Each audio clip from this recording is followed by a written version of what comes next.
ये घटना 2013 की है। उस घटना के बाद से मैंने रात में मेट्रो स्टेशन जाना छोड़ दिया। मेरे कॉलेज का फर्स्ट ईयर था। वैसे तो मैं शाम तक कॉलेज से लौट आती थी, लेकिन उस दिन कॉलेज का फेस्ट था जो अंधेरा होने तक चला। फेस्ट से लौटने के बाद मैं कुछ देर अपनी फ्रेंड सुमिधा के घर रुकी रही। सुमिधा, अब मुझे चलना चाहिए, कहीं ऐसा ना हो कि लास्ट मेट्रो भी छूट जाए। हाँ ठीक है, जाओ। 2 दिन तक मैं कॉलेज नहीं आऊंगी। आज डांस करके ना बहुत थक गई हूँ। मैं भी नहीं आने वाली। मेरी फ्रेंड के घर से नियरेस्ट मेट्रो स्टेशन त्रिलोकपुरी था। ये underground metro station pink line पर है और उस टाइम ये नया नया ही शुरू हुआ था। मैं जब प्लेटफॉर्म पर पहुंची तो सिर्फ लास्ट मेट्रो आना बाकी थी और मेट्रो स्टेशन पर कोई भी नहीं दिख रहा था। मैं प्लेटफॉर्म के किनारे खड़ी होकर फेसबुक पर फेस्ट की फोटोज देखने लगी। तभी मुझे अपनी परछाई के बराबर एक परछाई दिखाई दी।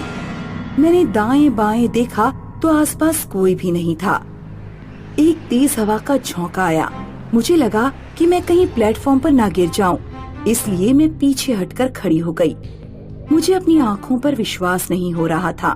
क्या सच में मेरे बराबर में कोई परछाई खड़ी थी? तभी मेट्रो में मनहूस अनाउंसमेंट हुआ कि मेट्रो सेवा में थोड़ा विलंब होगा, असुविधा के लिए खेद है। अब ये मेट्रो को भी अभी ही खराब होना था। तभी मैंने कुछ ऐसा देखा कि मेरा सिर चकरा गया। एस्केलेटर से बिना सिर का एक आदमी उतर रहा था। उसका सिर उसके हाथ में था। जैसे ही वो प्लेटफॉर्म पर उतरा, मैं दूसरी तरफ भागी और लिफ्ट में घुस गई, लेकिन लिफ्ट का दरवाजा बंद नहीं हो रहा था। अचानक वो बिना सिर का आदमी लिफ्ट के सामने कुछ दूरी पर खड़ा हो गया। उसने हाथों से सिर अपनी गर्दन पर रख लिया और फिर वो लिफ्ट की तरफ बढ़ने लगा। हेल्प मी, कोई है यहाँ पर? Help me please. इससे पहले कि वो आदमी लिफ्ट के अंदर आ पाता, थैंक गॉड कि लिफ्ट बंद हो गई।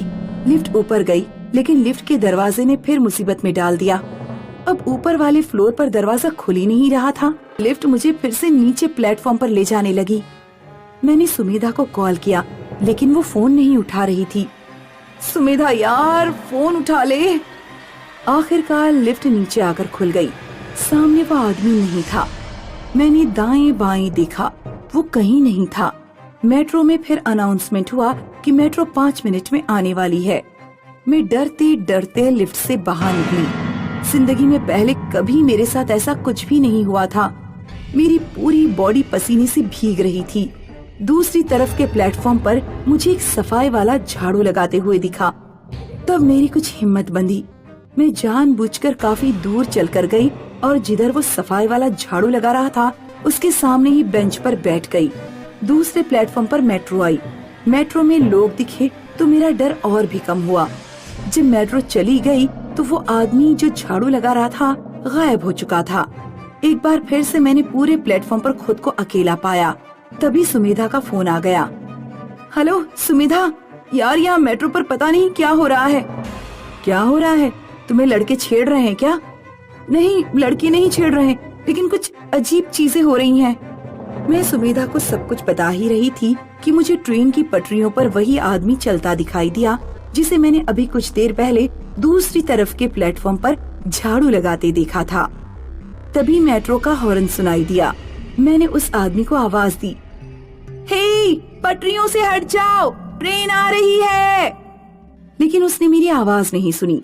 दूसरी तरफ से प्लेटफॉर्म पर मेट्रो आ गई और वो आदमी कुचल गया। उसके खून के छींटे मेरे चेहरे तक आए।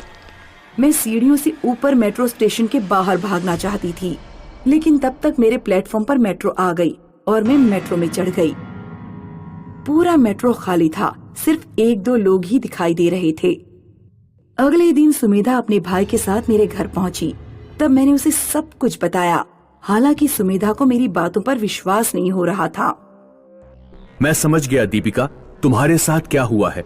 जब त्रिलोकपुरी के मेट्रो स्टेशन पर काम चल रहा था तो वहाँ एक हादसा हुआ था जिसमें एक सफाई कर्मचारी मारा गया था। हालांकि बात मीडिया तक नहीं पहुंची थी क्योंकि इससे मेट्रो स्टाफ की बदनामी होती है। शायद तुम्हें उसी सफाई कर्मचारी की आत्मा दिखाई दी है। वो आत्मा कई और लोगों को भी दिखाई दे चुकी है। मेरे दोस्त के साथ भी ऐसा ही कुछ हुआ था जैसा तुम बता रही हो। उस दिन के बाद से मैंने कान पकड़ लिए हैं। अब कभी भी लेट नाइट किसी मेट्रो स्टेशन पर नहीं जाऊंगी।